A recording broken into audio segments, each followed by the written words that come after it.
On November 10th, 2025 at 9:12 a.m. local time in the Caribbean Sea, the USS Gerald R. Ford, the most advanced aircraft carrier in the world, was moving through what should have been a routine passage. Open water, steady patrol routes, nothing unusual on the horizon. Then, inside the Ford's operations center, a quiet alert cut through the calm. New surface contact. Range 38 nautical miles. Bearing 096. At first, the contact looked small, almost easy to dismiss. But then the speed began to climb. 12 knots, 15, 22, all in less than 2 minutes. That was not routine movement. That was a decision. The Ford's escort, USS Gravely, detected it next. Her SPY-1 radar formed a clearer picture. A Venezuelan Guaycari-class patrol vessel, older in design, but pushing hard through the water, far faster than any normal patrol would require this far from shore. Inside the Ford's operations center, the mood changed instantly. Track Sierra 84 designated as approaching naval vessel. Closest point of approach projected under 3 miles. There was no radio response from the vessel, no explanation, no attempt to clarify its course. This was not confusion. It was a deliberate approach. From the carrier's island, long-range optical cameras turned toward the distant shape on the horizon. Through the haze, the outline slowly sharpened, a low, forceful bow cutting through the soft Caribbean swells as its engines pushed near maximum output. The Ford did not turn. It did not slow down. It did not acknowledge the pressure. A carrier of that size does not move aside for a provocation. But its escorts do move. USS Gravely shifted formation, sliding outward like a shield, placing herself between the Venezuelan vessel and the carrier's starboard quarter. The maneuver was smooth, precise, and practiced, like a chess piece moving exactly where it needed to be. Then came the radio calls. Venezuelan naval vessel, this is a United States naval vessel conducting lawful transit in international waters. Alter course immediately. Silence. A second call followed in Spanish. Still nothing. On the Ford's flight deck, the tension became visible. Yellow shirt directors moved quickly, securing F/A-18 aircraft forward. Not for immediate launch, but for readiness. Catapults were checked. Deck crews tightened chocks and tow bars. Everything looked calm, controlled, almost routine. But every sailor knew where to look, the horizon.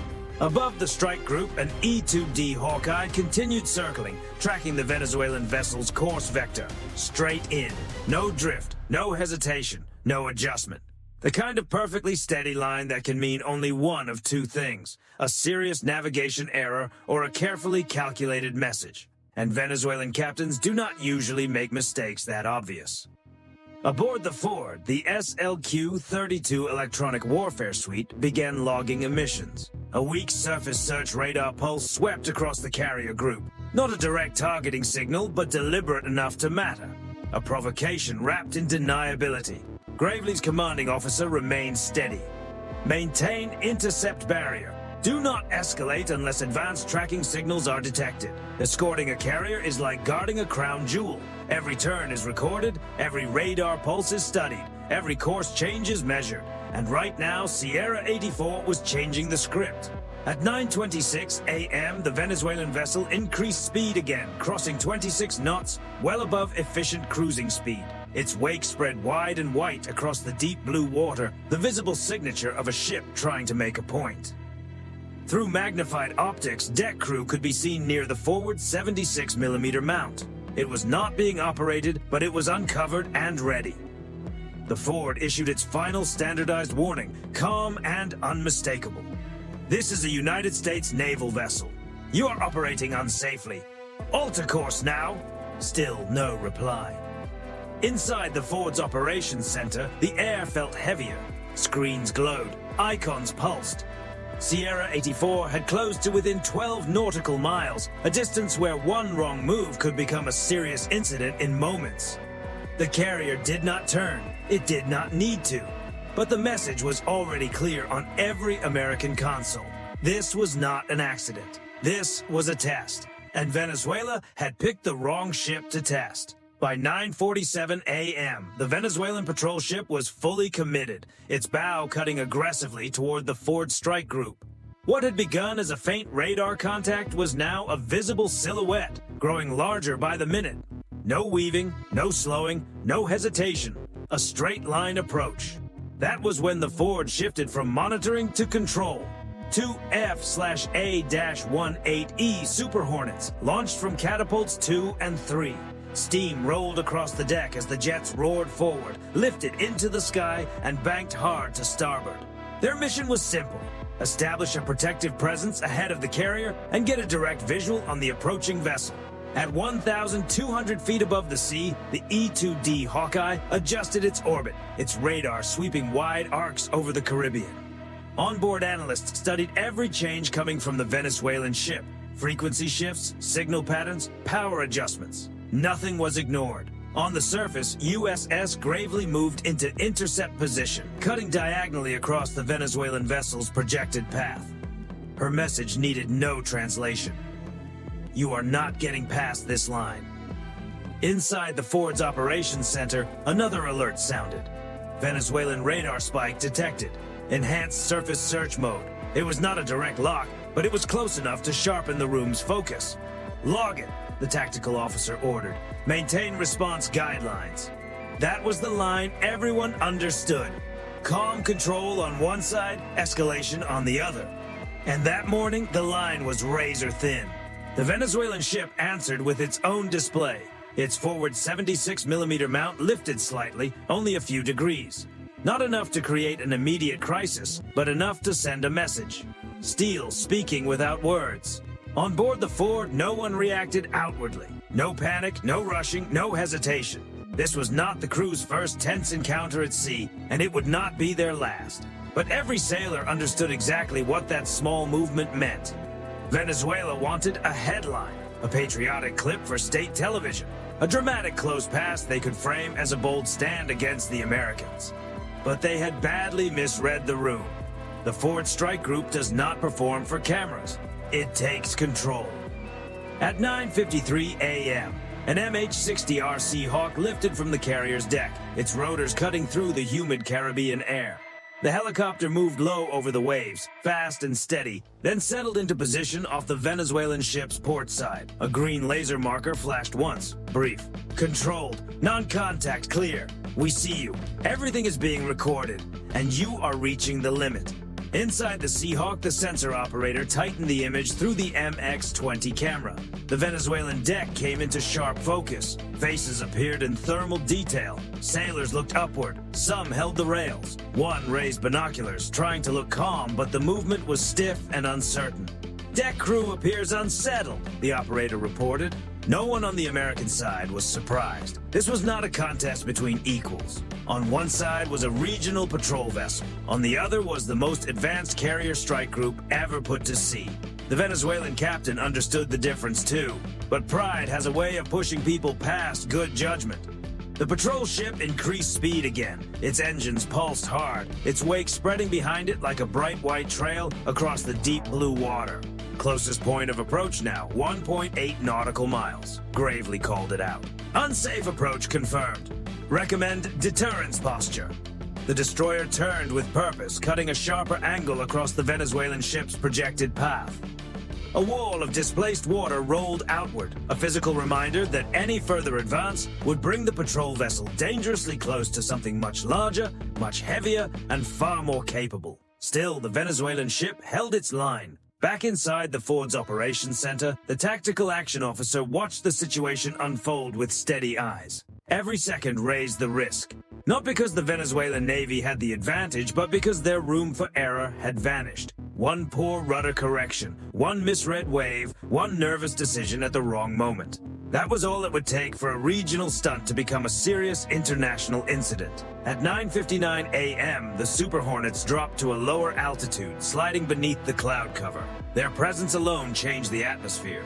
The sky above the Venezuelan vessel now belonged completely to the Ford Strike Group. Jet wash rolled across the patrol ship's deck, shaking loose equipment and forcing crewmen to shield their eyes. That was the moment the Venezuelan captain hesitated. A small dip in speed. A slight drift away from the perfect straight-line approach. To anyone else, it might have looked like nothing. To the Americans watching, it was obvious. He's reconsidering, the Hawkeye operator said quietly. But the situation had already shifted. The Ford remained steady, its nuclear-powered engines carrying it forward with absolute confidence. Gravely held the line like a steel gate. The Seahawk circled slowly, calmly, and without any sign of pressure. And at last, the Venezuelan crew seemed to understand what they had sailed into. Not one ship, not one challenge. An entire American strike group, unshaken, fully aware, and completely in control. The mistake had already been made. Now Venezuela was about to understand how serious that mistake really was. At 10:04 a.m., the Venezuelan patrol vessel was closer than any careful captain would ever allow. Its engines strained, its bow punched through the swell as if it were chasing a victory only its own crew could see. But inside that steel hull, something began to break. Not the ship, not the machinery, the confidence. On the Ford's operation screens, the patrol vessel's radar pattern suddenly flickered. A sharp, uneven jump in frequency appeared, sloppy enough for every American technician watching to understand the same thing. Their radar operator had just lost composure. The Ford's SLQ-32 system recorded the fluctuation instantly. Venezuelan radar instability detected, an analyst said. Possible operator overload. That was the first real sign that the pressure was working. On the water, Gravely's commanding officer spoke into the bridge microphone with calm precision. Maintain intercept barrier. Do not alter course. The destroyer continued its diagonal cut, leaving the Venezuelan captain with a simple choice. Continue toward the line or give way. Then the Seahawk reported another change. Venezuelan forward mount showing movement. Copy, Gravely replied. They're losing fine control. Still, the Americans did not raise the temperature. They did not need to. At 10:08 a.m., the situation shifted on its own. One of the Super Hornets descended from 1,200 feet to 700. Still safe, still controlled. But close enough for every sailor on the Venezuelan deck to see its markings, its pylons, and the smooth shape of its advanced APG-79 radar system. Then came a single active scan. 3 seconds, measured, controlled, within the rules, and devastating in its effect. The Venezuelan radar picture broke into noise, a clear sign that its older system had just been overwhelmed by only a fraction of the Hornet's capability. On the Venezuelan deck, one sailor gripped the railing with both hands as the ship shifted slightly off its intended line. Another stumbled as the jet wash swept across the bow. A third lifted a hand as if trying to signal something, a warning, a request, or simply confusion. No one on the Ford needed to guess. The message was already clear. The Venezuelan crew had come looking for a scene. Instead, they had found a wall. It is difficult to read the signal at first. Contact reducing speed, Hawkeye reports, and then the numbers confirm it. 27 knots, 24, 21. The Venezuelan patrol ship begins to slow. Its bow settles lower into the water. Its wake, once wide and aggressive, narrows into a cleaner, thinner line behind it. The Ford, by contrast, has not changed speed by even a fraction. The supercarrier continues forward with the calm certainty of something too large to be rushed and too powerful to be moved by pressure. Gravely holds her position. The Seahawk circles overhead. The Super Hornets climb slightly, still watching, still recording, still in control of the sky above. At 10:12 a.m., the Venezuelan captain finally breaks radio silence. A scratchy transmission cuts across the open frequency. United States vessel, we are adjusting course. No apology, no explanation, no attempt to dress it up as anything else. But every sailor aboard the Ford understands what those words really mean. They push too far. The strike group does not celebrate. There are no loud reactions, no dramatic turns, no pursuit. That is not how dominance looks at this level. Professionalism is the statement. The Ford maintains course, Gravely slowly widens the gap. The Super Hornets climb to 1,500 feet and return to their patrol pattern. The Seahawk begins its turn back toward the carrier. From above, the Venezuelan ship looks smaller now, less confident, almost out of place against the vast Caribbean water. Its wake fades into a thin white trail as it pulls away from the Ford's starboard quarter. But the cameras saw everything. The Seahawk recorded it. The Hawkeye tracked it. The Ford sensors captured every moment. The unsafe approach, the sudden radar changes, the close pass attempt, the hesitation, the loss of confidence, the decision to turn away. This was not a clash. It did not need to be. It was a quiet correction, delivered with precision, patience, and overwhelming control. At 10:17 a.m., the Venezuelan patrol ship is more than 7 nautical miles off the Ford's flank, still visible, but fading quickly into the distance.